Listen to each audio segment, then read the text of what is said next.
هي عشاق الساحرة المستديرة لقاء جديد مع أحمد منعم سبورت لايف وآخر وأهم أخبار الكرة المصرية والدوري المصري.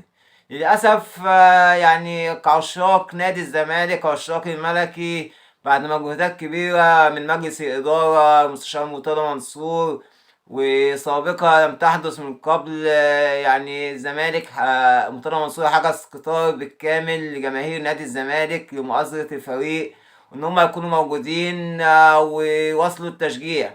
الجماهير عملت اللي عليها. الجماهير طوال ال90 دقيقة لم تمل، حتى بتأخر الزمالك بهدفين ما ملوش وفضلوا يشجعوا وفضلوا يحيوا في اللعيبة، لكن اللعيبة في علامات استفهام كتير.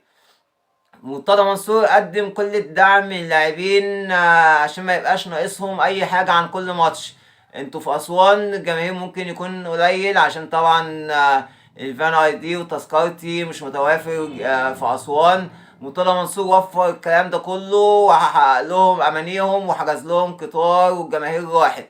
لكن التخاذل المرة دي مش هنقول فييرا ما نقدرش نحمله نتيجة المباراة.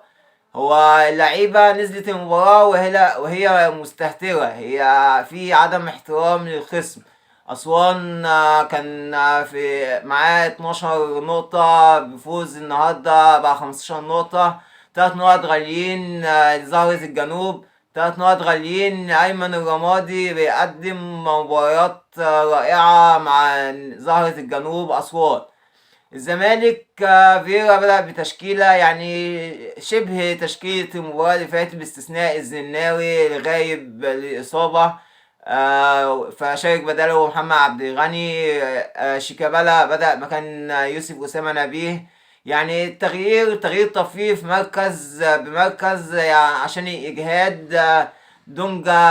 لاعب لا غنى عنه في وسط الملعب، يعني من افضل بديل لطارق حامد. فييرا بدأ المباراة بعدم احترام لمنافس اللعيبة، كان في تعالي على الكرة، كان في عدم احترام لأسوان.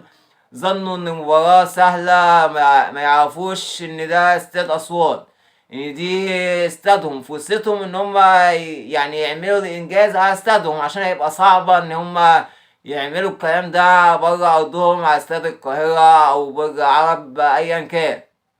أسوان عرفت تستغل عامل الأرض والجمهور وبلدها، وعرفت إن هي تتفوق على الزمالك.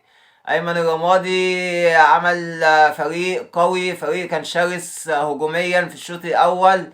قدر إن هو يحرز هدفين، الهدف الأول بنيران صديقة عن طريق محمد عبد الغني، لكن كان ليهم كذا فرصة خطيرة، يعني ليهم كورتين في العارضة وكرات تانية خطيرة لولا تألق بعض لاعبي الزمالك في الدفاع. حسام عبد المجيد، محمد عبد الغني، المسلوسي. في علامات استفهام كتير على إمام عاشور كثير جدا ما بيحتفظ بالكورة يعني، ولا بيرقص ولا يعني بياخد وقت عبال ما يطلع الكورة يديها لحد، عبال ما يسلمها لحد.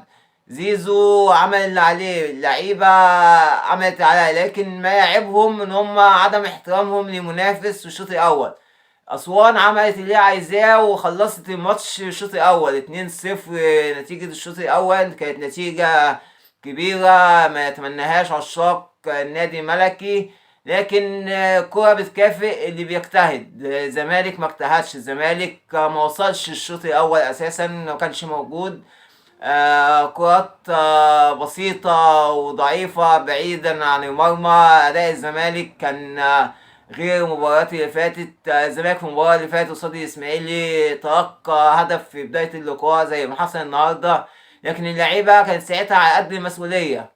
اللعيبة ساعتها قدرت إن هي تعود بسرعة وقدرت إن هي تتعادل ومباراة انتهت 3-1. لكن النهاردة مش كل مرة هنقول إن هي هتمشي، لا، انت لازم يبقى في شراسة عن كده. لازم اللعيبة على الأقل يلعبوا بروح زي روح محمود نبيل عماد دونجا. يعني نتمنى ان الروح دي تكون موجودة.